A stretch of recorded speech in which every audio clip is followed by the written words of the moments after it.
Hubballi Dharwad commissionerate ವ್ಯಾಪ್ತಿಯ Bendigeri police ಠಾಣಾ ವ್ಯಾಪ್ತಿಯಲ್ಲಿ ನಿನ್ನೆ ಬೆಳಗಿನ ಜಾವ ಸುಮಾರು 3 ಗಂಟೆಗೆ ಒಂದು ಅಫೆನ್ಸ್ ಆಗಿದೆ. ಅದರಲ್ಲಿ ಹೊರವಲಯದಲ್ಲಿರುವಂತಹ ಒಂದು ಟ್ರಕ್ ನಿಲ್ಲಿಸಿಬಿಟ್ಟು ಒಂದು ಗಾಡಿಯಲ್ಲಿ 2 ವೀಲರ್ಸ್ ಅಲ್ಲಿ ಹೋದಂತ ಒಂದು 3-4 ಜನ ಅಡ್ಡಗಟ್ಬಿಟ್ಟು ಅವನ ಹತ್ರ ಇದ್ದಿದ್ದ ಮೊಬೈಲು ಸುಮಾರು 20,000 ರೂಪಾಯಿ ಹಣನ ಟ್ರಕ್ ಚಾಲಕನಿಂದ ಕಿತ್ತುಕೊಂಡು ಅಲ್ಲಿಂದ ಪರಾರಿಯಾಗಿರ್ತಾರೆ. ನಂತರದಲ್ಲಿ ಇನ್ನೂ 3-4 ಅಫೆನ್ಸಸ್ ಅನ್ನ ಹುಬ್ಳಿ ಧಾರವಾಡ ಕಮಿಷನರೇಟ್ ವ್ಯಾಪ್ತಿಯ ಹೊರವಲಯಗಳಲ್ಲಿ ಮಾಡಿರುವಂತದ್ದು ನಮ್ಮ ಗಮನಕ್ಕೆ ಬಂದಿದೆ. ಅದರಲ್ಲಿ 2 ಪ್ರಕರಣ ಈಗಾಗಲೇ ದಾಖಲು ಮಾಡಿದ್ವಿ. ಒಟ್ಟಾರೆಯಾಗಿ ಕಳೆದ ಒಂದು 3-4 ದಿನದಿಂದ 3 ರಾಬರಿ ಪ್ರಕರಣಗಳು ಒಟ್ಟು ದಾಖಲಾಗಿದೆ ಮತ್ತು ಇನ್ನೂ 1-2 ಪ್ರಕರಣಗಳು ದಾಖಲಾಗೋದು ಬಾಕಿ ಇದೆ. ಈ ಒಂದು ತಂಡ ಏನಿದೆ, ಈ ತಂಡದಲ್ಲಿ ನಮ್ಮ ವಿಚಾರಣೆಯಲ್ಲಿ ಕಂಡು ಬಂದಿರುವಂತದ್ದು ಸುಮಾರು ಒಂದು 7-8 ಜನರ ತಂಡ ಇದೆ. ಅದರಲ್ಲಿ 3 ಜನರನ್ನ ನಮ್ಮವರು ಈಗಾಗಲೇ ವಶಕ್ಕೆ ತಗೊಂಡಿದ್ದಾರೆ. ಇವರು ನಮ್ಮ ಬೆಂಡಿಗೇರಿ ಪೊಲೀಸ್ ಠಾಣಾ ವ್ಯಾಪ್ತಿಯ ಆರೋಪಿಗಳೇ ಆಗಿದ್ದಾರೆ. ಅದರಲ್ಲಿ ಒಬ್ಬ ಆರೋಪಿ ವಿನೋದ್ ಅನ್ನುವಂಥವನು ಕಳೆದ ಒಂದು 10-12 ವರ್ಷಗಳಿಂದ ನಿರಂತರವಾಗಿ ಅಪರಾಧ ಮಾಡ್ತಾ ಬಂದಿದ್ದಾನೆ. ಮತ್ತೆ ಒಂದು ಕೇಸಲ್ಲಿ ಕನ್ವಿಕ್ಷನ್ ಆಗಿ ಸುಮಾರು ಒಂದು 5-6 ವರ್ಷ ಜೈಲೊಳಗಡೆ ಇದ್ದ ಕೂಡ ಮತ್ತೆ ಬಂದ ತಕ್ಷಣ ಆಕ್ಟಿವ್ ಆಗಿಬಿಟ್ಟು ಸಾಕಷ್ಟು ಅಫೆನ್ಸಸ್ ಮಾಡಿದ್ದಾನೆ. ಮುಖ್ಯವಾಗಿ ತಡಸ ಕ್ರಾಸ್ ಮತ್ತೆ ತಡಸ ಏರಿಯಾ, ಹುಬ್ಬಳ್ಳಿ ಗ್ರಾಮಾಂತರ ವ್ಯಾಪ್ತಿಯ ತಡಸ ಏರಿಯಾ ಹಾಗೂ ಹುಬ್ಬಳ್ಳಿ ಧಾರವಾಡ ಕಮಿಷನರೇಟ್ ಎಲ್ಲ ಹೊರ ವಲಯಗಳಲ್ಲಿ ಸಾಕಷ್ಟು ಅಫೆನ್ಸಸ್ ಮಾಡಿರುವಂತದ್ದು ನಮಗೆ ತಿಳಿದು ಬಂದಿದೆ. ಇವತ್ತು ಸುಮಾರು 12-1 ಗಂಟೆ ಸಮಯದಲ್ಲಿ ಇನ್ನೂ ಇತರ ಆರೋಪಿಗಳು ಮತ್ತೆ ಕೃತ್ಯಕ್ಕೆ ಉಪಯೋಗಿಸಿದಂತಹ ಗಾಡಿ ಅವನ್ನೆಲ್ಲ ಒಂದ್ ಕಡೆ ಇಟ್ಟಿದ್ದೀನಿ ಅಂತಂದು ಹೇಳಿದಂತ ಸಂದರ್ಭದಲ್ಲಿ ಅದು ಏರಿಯಾ ಯಾವುದು ಅಂತ ನೋಡ್ಕೊಂಡ್ ಬರ್ಲಿಕ್ಕೆ ಹೋದಾಗ ಏಕಾಏಕಿ ನಮ್ಮ ಅಧಿಕಾರಿ ಸಿಬ್ಬಂದಿಗಳನ್ನು ತಳ್ಳಿ ಓಡೋಗ್ಲಿಕ್ಕೆ ಮತ್ತೆ ಕಲ್ಲು ತೊಗೊಂಡು ಹೊಡಿಲಿಕ್ಕೆ ಪ್ರಯತ್ನ ಮಾಡಿದ್ದಾನೆ. ಆ ಸಂದರ್ಭದಲ್ಲಿ ನಮ್ಮ ಒಬ್ಬ ಸಿಬ್ಬಂದಿ ರಮೇಶ್ ಇತ್ತಲ್ಮನಿ ಅಂತ ಅವನಿಗೆ ಇಂಜುರಿ ಆಗಿದೆ. ಮತ್ತೆ PSI ಜಯಶ್ರೀ ಚಲವಾದಿ ಅಂತ ಅವರಿಗೆ ಸ್ವಲ್ಪ ಇಂಜುರೀಸ್ ಆಗಿದೆ.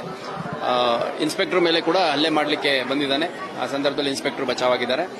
ಈ ಸಂದರ್ಭದಲ್ಲಿ ಬಹಳ ಕರ್ತವ್ಯ ಪರತೆಯನ್ನ ತೋರಿಸಿ ನಮ್ಮ PSI ಗಂಟಿಕೇರಿ ಪೊಲೀಸ್ ಠಾಣಾ ವ್ಯಾಪ್ತಿಯಲ್ಲಿರುವಂತಹ PSI ಜಯಶ್ರೀ ಚಲವಾದಿ ಅವರು ತಮ್ಮಲ್ಲಿದ್ದಂತಹ ಒಂದು ವೆಪನ್ ಇಂದ 2 ರೌಂಡ್ ಫೈರ್ ಮಾಡಿದ್ದಾರೆ. ಒಂದು ಏರ್ ಫೈರ್ ಮಾಡಿದ್ದಾರೆ, ಇನ್ನೊಂದು ಆರೋಪಿ ಮೇಲೆ ಫೈರ್ ಮಾಡಿದ್ದಾರೆ.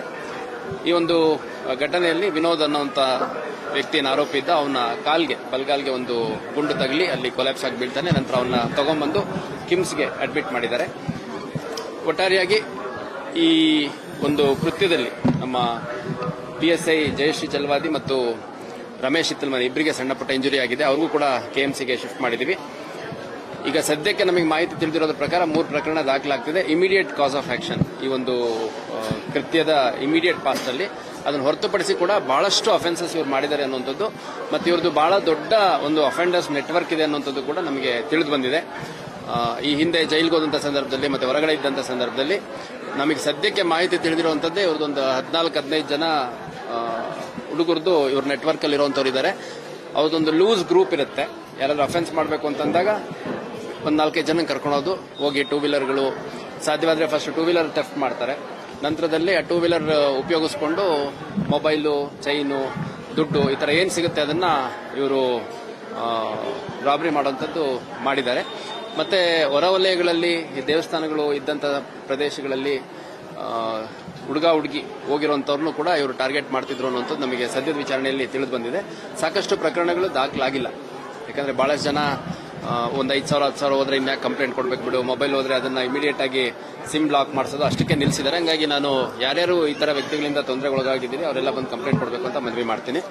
ಮತ್ತೆ ಇವರಿಂದ ಇನ್ನು ಬಹಳಷ್ಟು ಪ್ರಕರಣಗಳು ಪತ್ತೆ ಆಗಲಿವೆ. ಯಾಕಂದ್ರೆ ನಮ್ಮಲ್ಲಿ ಅನ್ಡಿಟೆಕ್ಟೆಡ್ ಸಾಕಷ್ಟು ಪ್ರಕರಣಗಳಿದ್ದಾವೆ. ಮತ್ತೆ ಇವ್ರದ್ದು ಮೋಡಸ್ ಏನಿದೆ ಅದು ನಮ್ಮ ಅನ್ಡಿಟೆಕ್ಟೆಡ್ ಪ್ರಕರಣಗಳ ಮೋಡಸ್ ಏನಿದೆ ಅದು ಸಿಮಿಲರ್ ಇದೆ. ಮತ್ತೆ 3 ಜನ ಅಷ್ಟೇ ಸಿಕ್ಕಿರೋದು. ಇನ್ನು ಬಹಳಷ್ಟು ಜನ ಈ ಒಂದು ಗ್ಯಾಂಗ್ ಅಲ್ಲಿ ಇದ್ದಂತವರು ಮತ್ತೆ ಇವ್ರದೊಂದು 4-5 ಗ್ಯಾಂಗ್ ಇದೆ ಅನ್ನೋಂಥದ್ದನ್ನು ಡಿಸ್ಕ್ಲೋಸ್ ಮಾಡಿದ್ದಾನೆ. ಅದೇ ಏರಿಯಾ ಬೆಂಡಿಗೇರಿ ಪೊಲೀಸ್ ಠಾಣಾ ವ್ಯಾಪ್ತಿಯಲ್ಲಿರುವಂತವರು. ಅವರು ಹುಬ್ಳಿ ಧಾರವಾಡ ಕಮಿಷನರೇಟ್ ಅಷ್ಟೇ ಅಲ್ಲ, ಗದಗ, ಹಾವೇರಿ, ಬೆಳಗಾಮು, ಬಿಜಾಪುರ, ಬಾಗಲಕೋಟು, ದಾವಣಗೆರೆವರೆಗೂ ಅಫೆನ್ಸ್ ಮಾಡಿರುವಂತದ್ದು. ಇವರು ಟ್ರೈನಲ್ಲಿ ಹೋಗ್ಬಿಟ್ಟು ಅಫೆನ್ಸ್ ಮಾಡಬರುವಂತದ್ದು ಅಥವಾ ಎನ್ ರೂಟ್ ಲಾರಿಗಳಲ್ಲಿ ಪ್ಯಾಸೆಂಜರ್ ರೀತಿಯಲ್ಲಿ ಹೋಗ್ಬಿಟ್ಟು ಮಾರ್ಗ ಮಧ್ಯದಲ್ಲಿ ಲಾರಿ ಚಾಲಕನಿಗೆ ಹಲ್ಲೆ ಮಾಡಿಬಿಟ್ಟು ಅವನ ಹತ್ರ ಇರೋದನ್ನೆಲ್ಲ ಕಿತ್ಕೊಂಡ್ ಬಂದಿರುವಂತದ್ದು ಕೂಡ ಉದಾಹರಣೆ ಇದಾವೆ. ಹಂಗಾಗಿ ಬಹಳ ಗಂಭೀರವಾದ ಪ್ರಕರಣ. ಇದನ್ನ ಅತ್ಯಂತ ಆಳವಾಗಿ ಸಮಗ್ರ ತನಿಖೆ ಮಾಡಲಾಗುತ್ತೆ.